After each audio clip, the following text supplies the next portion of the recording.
자, 분위 바꿔볼까요? 지난 주말 사이에 대박 사건입니다. 가요계에서 신구 가왕들의 진검승부가 펼쳐졌다는데 이게 대체 무슨 말일까요? 최정아 기자님. 네, 바로 가왕 조용필 씨와 임히어로 임영웅 씨의 이 신곡이 음원 차트에서 앞서거니 뒤서거니 하며 이 순위 경쟁을 벌이고 있다라는 소식인데요. 그래요? 일단 내년 20집 발매를 앞두고 있는 조용필 씨 소식부터 전해드리도록 하겠습니다. 20집이요? 네, 18일 신곡 두 곡이 들어있는 이 싱글 앨범을 공개를 했는데요. 네. 이 앨범 제목이 로드 투 20 프렐류드 1이라는 제목입니다. 이 제목에서 알 수 있듯이 20. 여기서 나온 20는 정규 20집을 뜻하고 있고요.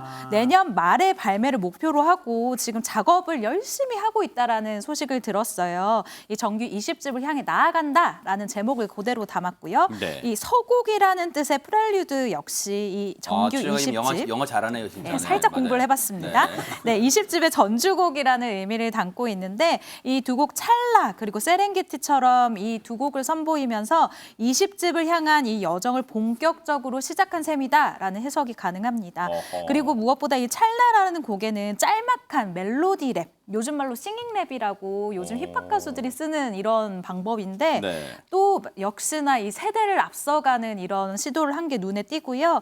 조용필 씨 같은 경우에는 이제 기자들은 모두 다 알고 있지만 음악 이 작업을 할 때 늘 악보를 손으로 직접 그리는 것으로 유명해요. 그래요? 그리고 보통은 노래를 쭉 부른 후에 잘 부른 부분은 살리고 못 부른 부분은 끊어서 이제 잘 부른 부분을 다 이어서 내보내는 경우가 굉장히 많은데 조용필 씨 같은 경우는 원 테이크, 그러니까 처음부터 끝까지 한 번에 쭉 부른다라는 뜻이죠. 이런 방법으로 앨범을 제작하기 때문에 내년 말에 공개할 이 앨범도 굉장한 기대가 모이고 있는 상황입니다. 네.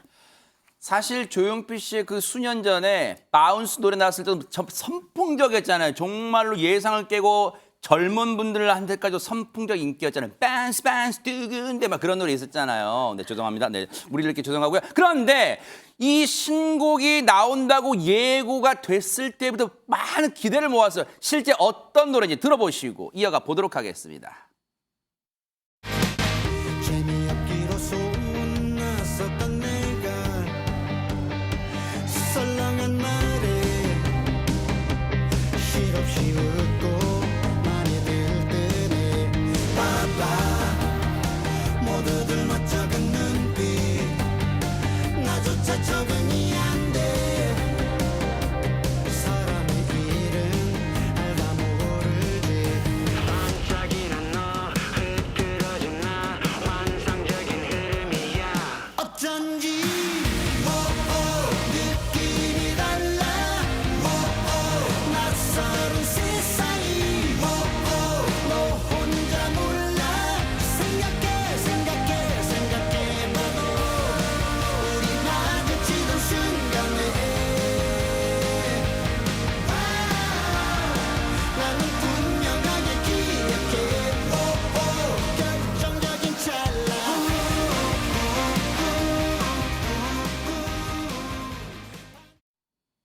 대박 사건입니다. 물론 시청자분들은 어머 음반 내자마자 공연했어? 라고 생각하실 것 같은데 일단 음원만 이번에 냈고요. 그 멜로디 노래 가사만 냈고 이번에 저 장면은 50주년 콘서트 때 장면을 저희가 이제 같이 삽입해서 보여드린 거예요. 그런데 최진모 교수님 70대인 조용필 씨 그 가수 감성 맞아요? 이게 이 노래가? 그러니까 만약 대중들도 그런 얘기 하시는 것 같아요. 저 음원이 공개되고 나서 만약에 누군지 모르고 목소리만 듣는, 그러니까 조용필 선생님을 모르는 젊은 세대가 들었을 때 과연 이걸 70대에 조용필 씨가 불렀다고 생각을 할까? 와. 아닐 거라고 생각해요. 저도 들으면서 이건 최신의 음악 트렌드나 이런 부분을 정확하게 짚어냈다고 보여지거든요. 그래서 대중평론가들이나 음악평론가들이 뭐라고 얘기하냐면 여전히 타격감 있는 음악을 타격감. 선사하는 이런 그러니까 10대, 20대도 좋아할 수 있는 음악이라고 얘기를 하고 있고 네. 청년 로커가 표효하는 것 같다 이런 얘기도 했고요. 네. 또 뭐냐 진정한 영 사운드라는 이 영이라고 하는 게 젊음의 영 있잖아요. 진정한 영 사운드다 이런 얘기를 했고 아하. 이런 얘기를 들어보면 저도 뭐 개인적으로 그런 느낌이었어요. 들으면서 전혀 지금의 그 음악 트렌드를 벗어나지 않는 범위 내에서 음악이 들려져서 이건 나이에 관계없이 모든 세대가 좋아할 수 있는 그리고 한편으로 들으면 저는 그런 생각도 들었는데 나이가 50대 이상인 분들도 예전의 향수를 느낄 수 있는 음악이 리듬이에요. 그러니까 신구세대가 함께 섞여 있는 듯한 느낌을 저는 개인적으로 받았거든요. 그게 바로 조용필 씨의 힘이 아닌가 아하. 그런 생각이 듭니다. 그러니까 여전히 자신의 나이를 훌쩍 넘어서는 더 젊고 과감해진 그런 음악 같아요. 음악의 문외한인 제가 들어도요. 그런데 사실 가수가요, 신곡을 발표하기 위해 늘 끊임없이 노력하잖아요. 사실 앞서 말씀드린 바운스도 예전에 나왔고 그 이후에 신곡 내기 위해서 얼마나 고군분투했을까요? 고민도 많이 하고 그 고민의 어떤 지점을 좀 미루어 짐작할 수 있는 얘기 좀 들어보시고 이어가 보도록 하겠습니다. 제가 나이가 많아지고 몸도 늙고 뭐 하지만 이 음악적인 거는 되도록이면 음악을 듣는 걸 통해서 계속 유지를 하려고 노력을 합니다. 그래서 음악을 매일 듣습니다. 저는 이제 악기를 기타리스트부터 이제 시작을 했기 때문에 들으면서 코드를 전부 적어서 이 안에 멜로디가 다 수록된다. 요게 사실 요즘 음악들이거든. 그 음악을 들음으로 해서 뭐 젊은 감각을 찾아낼 수 있고 뭐 또 뭐 가사도 또 중요하고 뭐 그렇게 해서 아마 유지가 되는 것 같습니다. 멋있잖아요. 이 현실에 안주하지 않고 늘 자기를 연마하고 단련하고 그런 모습. 70대 나이에도요. 그런데 장유민 변호사님, 사실 조용필 씨는 자신의 노래를 직접 작사 작곡하는 걸로 유명한데 이번에도 그랬어요, 그러면? 이번엔 그렇지 않았습니다. 다른 작사 작곡가들의 곡을 받은 건데요. 그래요? 그 의도도 상당히 멋있어요. 내가 지금까지 가져왔던 틀을 좀 한번 깨보고 싶었다라는 건데요. 작사가 굉장히 유명한 젊은 작사가죠. 김이나 작사가 이게 곡을 네, 그분, 냈고요. 네. 예, 두 곡 모두 김이나 작사가가 곡을 냈고 또 해외 뮤지션들에게 곡을 받았습니다. 네. 스웨덴의 마틴 한센 그리고 미국의 다니엘 무칼라. 이게 이름이 언뜻 들으면 누구지? 라고 할 수 있는데 국내에서는 낯설지만 해외에선 굉장히 활발하게 활동하는 작곡가들이라고 해요. 그리고 또 김이나 작사가가 또 발표한 하나의 에피소드가 있는데 본인이 생각하기에 본인이 냈던 작사 중에 재미없기로 소문났었던 내가 썰렁한 말에 실없이 웃고 많이 들뜨네. 이게 정말 킬링 파트라고 생각했다라는 겁니다. 왜냐하면 정말 조용필 씨를 옆에서 지켜보고 정말 카리스마 있는 가왕이 이렇게 감정에 동요를 겪으면 어떨까라고 상상을 하면서 낸 부분이라고 또 그 뒷이야기를 전해주기도 했습니다. 제가 끼워 맞추기 식으로 하는 게 아니라요. 제가 사실 주말에 제가 혼자 이걸 이어폰을 끼고 들었거든요. 근데 지금 말씀하신 저 가사 대목 있잖아요. 제가 깜짝 놀랐습니다. 이게 70대 감성으로는 뭔가 저 표현할 수 없을 것 같은 가사였다는 게 제가 그래서 신세대 감성으로 뭔가 이 작사를 했다 이렇게 놀랐는데 김이나 작사가의 작품이었군요. 그건 이제 김영준 앵커의 편견이죠. 아, 그런가요? 네. 김영석 교수가 103세신데 그런 말씀하셨어요. 나이 들었다고 노인이 아니다. 아하. 항상 아무리 나이가 많아도 늘 공부하고 성장 발전하는 사람은 그냥 나이 많은 사람이지 노인은 아니다라고 했거든요. 조용필 씨가 노인이 아닌 거죠. 아하. 새로운 음악을 들으면서 이 작사가 진짜 정말 노랫말 좋은데 해서 김이나 씨를 뽑은 거예요. 김이나 씨는 아이유, 임영웅 씨 노래를 작사한 우리나라 이제 톱 클래스의 작사가인데요. 아하. 근데 김이나 씨가 이런 얘기를 전하더라고요. 네. 자기가 이제 그 가사를 들으면 조용필 선생님이 그거 이렇게 종이에다가 이렇게 노트에 일일이 본인이 적어서 조용히 가져가신대요. 그래서 다음 날 내가 이렇게 한번 썼는데 나만의 언어로 바꿔봤어요. 한번 보세요. 그런다는 거예요. 근데 우리 같으면 야 이게 내가 부를 단어냐 이게? 이거 기자 데스킹 보는 거 아니에요? 네, 데스커들이. 고쳐봐 아하. 좀 다시 써봐 이럴 텐데 네. 한 번도 고치란 말을 안 했다는 거예요. 그러니까 나는 이런 게 나한테 더 익숙할 것 같아 이렇게 했다는 거죠. 게다가 그 고칠 때 연필로 씌운 다음에 지우개로 했는데 세상에. 지우개를 지우는 지우개에 그 티끌 나오잖아요. 네. 그걸 또 브러쉬 붓까지 갖고 있으시다는 아날로그 감성인데요. 네, 너무나 섬세하시고 네. 대단한 분이다라고 뒷얘기를 전했습니다. 네. 그런 또 사연이 있으니까 더 맛깔나요, 이 노래가. 그런데 이번에 음원을 공개한 게 두 곡이라 그랬잖아요. 하나는 조금 전에 들어보신 찰나. 야, 진짜 제목 잘 지은 것 같아. 찰나. 누군가를 좋아하는 감정 찰나. 막 그런 것 같은데 한 곡 더 있습니다. 한번 들어보시고 이어가 보도록 하겠습니다. 먹이를 찾아 산기슭을 어슬렁거리는 하이에나를 본 일이 있는가. 짐승의 썩은 고기만을 찾아다니는 산기슭의 하이에나. 나는 하이에나가 아니라 표범이고 싶다. 바람처럼 왔다가 이슬처럼 갈 순 없잖아. 내가 산 흙덩이랑 남겨둬야지. 한 줄기처럼 아무도 없이 사라져도 빛나는 불꽃으로 타올라야지. 여기 펼쳐진 세렝게티처럼 넓은 세상에 꿈을 던지고 그곳을 향해서 뛰어가보는 거야. 또 넓은 초원 위에 서서 비바람에도 버티는 뿌리 내린 나무처럼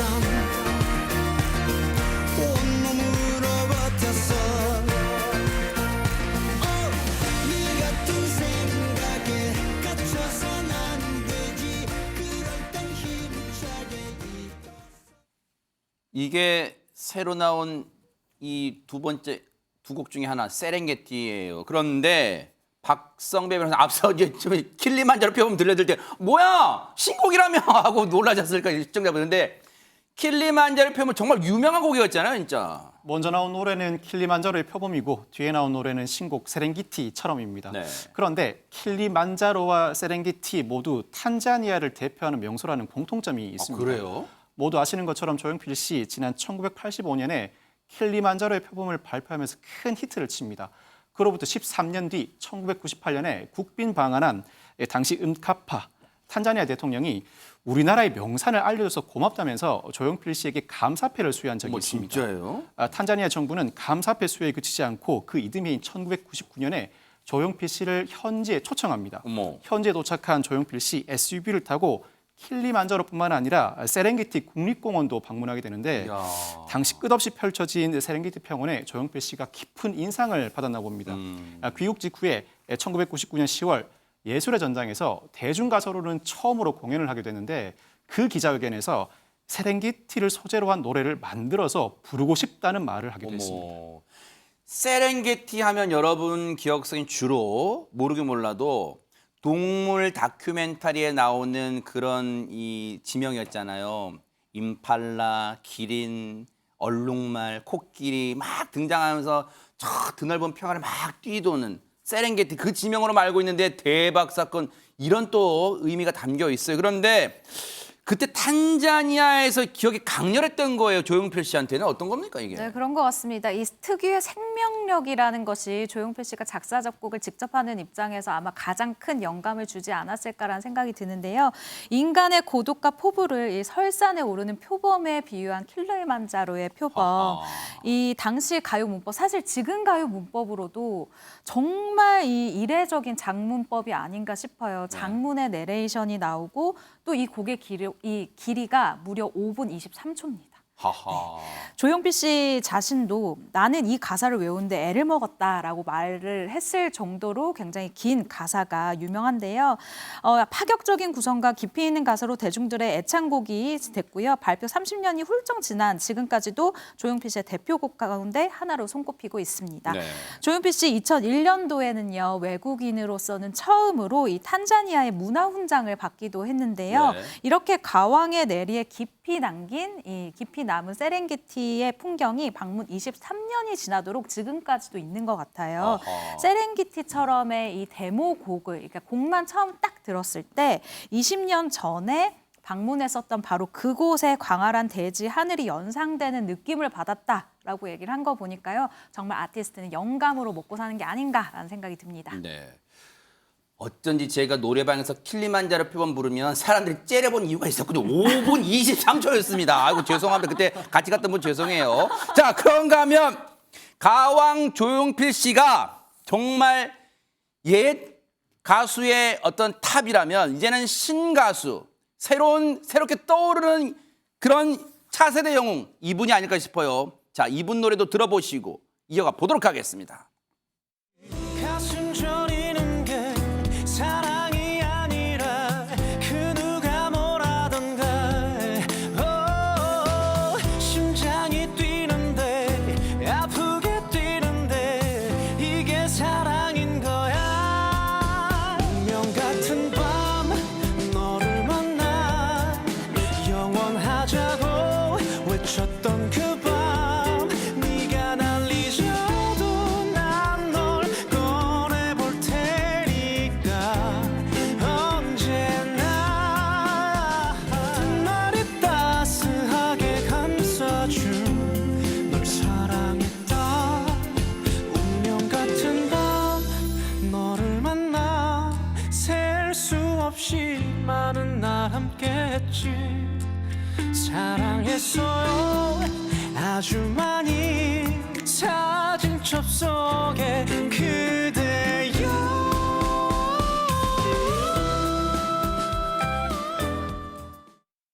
야, 참 감미롭네요, 목소리. 그런데 최정아 기자님, 이명웅 씨 이 노래는 제가 물론 저도 이명웅 씨 노래 많이 들어봤는데 이 노래는 처음 들어본 것 같은데요. 네, 그럴 수밖에 없는 게 지난 15일에 신곡을 발매하고 컴백을 했습니다. 트로트 가수 임영웅에서 탈피하는 이런 곡들을 계속해서 내고 있는 건데요. 방금 들으신 곡은 이 폴라로이드라는 곡입니다. 굉장히 서정적인 멜로디와 가사가 만약 이 들으시는 분들의 이 마음을 굉장히 울리는 곡이고요. 그럴 것 같아요. 또 멜로디만 들어도 기분이 좋아지는 더블 타이틀곡이 있습니다. 바로 런던보이라는 곡인데요. 유튜브에서 강한 임영웅 씨 아니겠습니까? 어허. 벌써 인기 뮤직비디오 핫 이슈의 2위를 차지하고 있고요. 또한 이 한국 인기 아티스트 2위를 차지했는데 지난주 5위에서 무려 4계단이나 상승한 순위라고 합니다. 야, 보세요. 근데 더블 타이틀곡 폴라로이드와 함께 런던보이. 근데 보세요, 이 장면. 머리 볶았어요. 대박 사건. 저 모습 어떻게 나올지 한번 보시고 이어가 보도록 하겠습니다. Baby baby baby my baby 세상 누구보다 널 사랑해. 모든 일다 해 너를 불러 봄이 다 baby you're my everything. 널 만나고 난 변했어. 세상 누구보다 널 사랑해. 모든 일다 해 너를 불러 I'm in London London boy. 인생의 첫 자작곡을 이렇게 쓰게 되었습니다. 이제 런던에 그런 영감을 받으러 이렇게 여행을 갔고 그런 이제 한 일주일, 2주쯤 됐을 때 제가 카페에 이렇게 앉아 있다가 쓱 나가가지고 길을 봤는데 뭔가 그 영국에서의 느낌이 확 들더라고요. 나 지금 가사를 써야 될 것 같다. 같이 온 친구들한테. 어쨌든 그 모든 가사가 거의 한 30분에서 1시간 만에 그러고 이 감성을 오늘 깨버리기엔 너무 좋다 해서 그날 바로 기타리스트 형이랑 작곡가 친구랑 둘 다 이렇게 우리 작업실로 좀 와줘라 해서 그렇게 멜로디가 완성이 됐습니다. 사실상 이 노래는 하루 만에 만들어졌다고 볼 수가 있습니다. 이 노래를 들으면 사실 여러분들이 이명웅 씨에 대해서 트로트 이 영웅, 트로트 가왕 그렇게만 알고 있지만 이제 이미지 변신이 제대로 됐다는 느낌이 들어요. 그런데 런던 보이라는 노래인데 아니 장윤미 변호사님 진짜로 방금 영상 나왔지만 이걸 하루 만에 만들었다고요? 그러니까요. 하루 만에 만들었을 뿐만 아니라 이게 첫 자작곡입니다. 이거 자기 자랑 너무 심한 거 아니에요? 굉장한 능력이 있는 건데 과거의 창법 같은 것도 다 버리고 새로운 변신을 꾀했다고 볼 수 있는데요. 이 뮤직비디오 런던보이 공개된 지 닷새 만에 220만 명을 돌파했습니다. 상당히 인기몰이에 나서고 있고 또 임영웅 씨는 본인의 자작곡을 처음 공개한 것과 관련해서 아마 내가 이렇게 준비하는데 1, 2년 정도는 더 걸릴 거라고 생각을 했다라는 겁니다. 뭐 노력도 해야 되고 공부도 더 해야 되는데 이렇게 아까 말씀드린 것처럼 딱 감성을 받은 직후에 이렇게 낸 이후에는요. 계속 피아노도 쳐보고 가사도 스스로 써보면서 연마를 하고 있다라고 해요. 그래서 아마 다음 정규 앨범 때도 또 자작곡을 팬분들께 들려드릴 수 있지 않겠느냐 이렇게 이야기하기도 했습니다. 그야말로 싱어송라이터 자리까지 이제 노리는 넘버는 이제 이명웅 씨예요. 그런데 박성매 변호사님 참 그런 생각이 들어요. 진짜 자기 자신을 늘 앞서 조용필 씨도 그랬지만 이명웅 씨 계속해서 끊임없이 자기를 연마한다는 막 다른 스타일의 노래도 막 내고 그러네요, 진짜. 그렇습니다. 사랑은 늘 도망가 우리들의 블루스 다시 만날 수 있을까. 이명웅 씨의 첫 정규 앨범 수록곡들이 음원 차트에서 롱런 중입니다.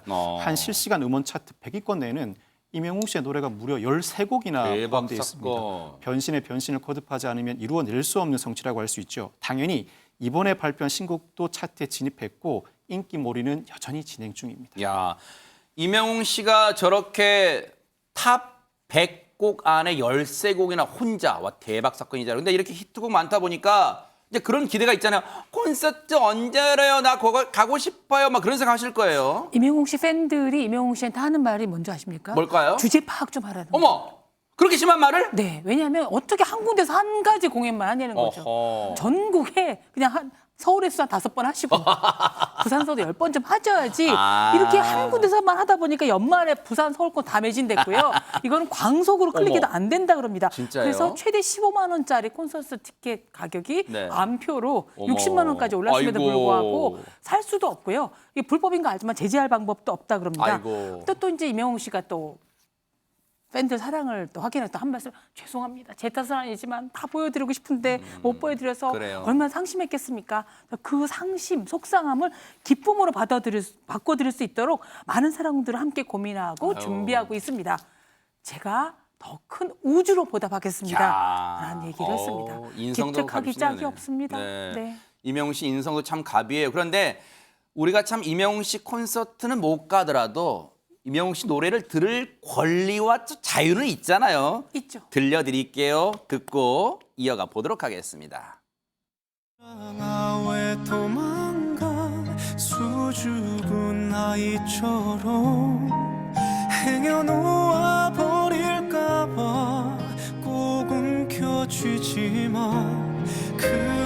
그리움이 쫓아 사랑은 늘 도망가 잠시 쉬어가면 좋을 텐데 굳은 비가 오면 세상 가장 큰 그대 우산이 될게 그댄 편히 걸어가요 걷다가 지치면 내가 그대를 안고 어디든 갈게 이젠 나만 믿어요 우리 만날 수 있을까 다시 만날 수 있을까 그리 좋던 예전처럼 그때처럼 되돌아갈 수 있을까 다시 우리가 만나면 무엇을 해야만 할까 서로를 품에 안고서 하염없이 눈물만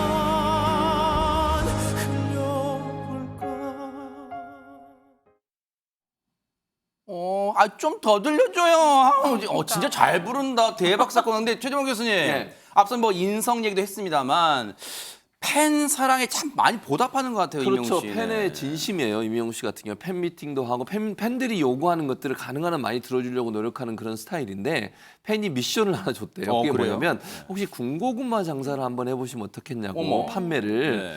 그런데 거기에 답글이 재밌어요. 이명웅 씨가 거기에 답을 했는데 뭐라고 얘기를 했냐면 예전에 한번 해본 적이 있다는 거예요. 그래요? 합정역 7번 출구에서. 어머. 5번 출구는 아니고 합정역. 합정역 7번 출구에서 한번 했는데 네. 그 당시에는 처음에 이제 돈 벌려고 시작을 했는데 그때 유명해지기 전이잖아요. 보통 가스로 보통 이제 데워서 하거든요. 이걸 모르고 진짜 나무를 태웠다는 거예요. 어머. 연기가 얼마나 많이 그러니까요. 났겠어요. 근데 그게 출구 옆에 있다 보니까 지하철 역사 안으로 들어간 거예요. 어머. 그러니까 여기에서 근무하시는 뭐 영무원들이 오셔가지고 이거 여기서 하면 안 된다. 쫓겨났다는 거예요. 그런 경험이 있는데 네. 그럼에도 불구하고 나중에 또 가스로 바꿔서 다시 장사를 했었다는 얘기를 하면서 본인이 기회가 되면 한번 해보겠다고 얘기를 했어요. 어쨌든 진심인 건 분명해요. 팬들이 요구하는 것에 대해 정말 성심성의껏 답변해주고 네. 가능한 한 팬들이 요구하는 것을 실현해 보려고 노력하는 그런 가수다 이렇게 볼 수 있습니다. 이명웅 씨의 과거에 저렇게 열심히 살았던 생활도 있었기에 지금의 자리에 큰 밑거름 자산이 된 게 아닌가 그런 생각도 감히 해봅니다. 두 분 참 멋집니다. 앞으로의 활동도 기대해 볼게요. 보고 계십니까? 대박 사건. 네, 안녕하십니까? 김명준입니다. 여러분과 함께하는 뉴스파이터. 다양한 소식과 뉴스를 보고 싶으시면 화면 오른쪽을 꾹 눌러 구독해 주시길 바랍니다. TV로도 유튜브로도 여러분께 한 발 더 다가가겠습니다. MBN 뉴스와 뉴스파이터를 사랑해 주셔서 고맙습니다.